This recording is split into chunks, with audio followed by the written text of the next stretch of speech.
Breaking news చూస్తున్నాం. హెచ్సీఏపై ED case నమోదు చేసింది. హెచ్సీఏపై ఈడీ కేసు నమోదు చేయడం ఇప్పుడు సంచలనంగా మారింది. మొత్తం 5గురిపైన ఈసీఐఆర్ కేసును నమోదు చేసింది.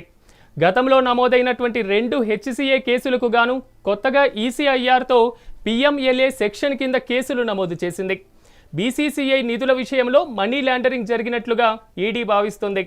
జగన్మోహన్ రావు, శ్రీనివాసరావు, రాజేంద్ర యాదవ్లతో పాటుగా సునీల్ కాంటే, జి కవిత పైన కేసు నమోదు చేసింది ఈడీ.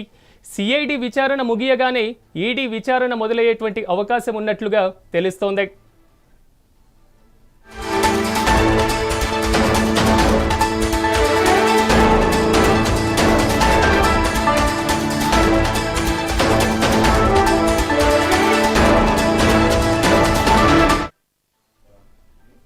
బ్రేకింగ్ న్యూస్ చూస్తున్నాం. హెచ్సీఏపై ఈడీ కేసు నమోదు చేసింది.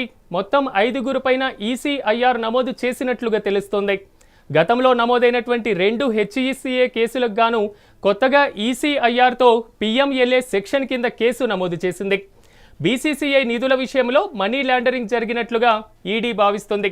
జగన్మోహన్ రావు, శ్రీనివాసరావు, రాజేంద్ర యాదవ్, సునీల్ కాంటే, జి కవిత పైన కేసులు నమోదయ్యాయి. సిఐడిని విచారణ ముగియగానే ఈడీ విచారణ మొదలయ్యేటువంటి ఛాన్స్ కనిపిస్తోంది.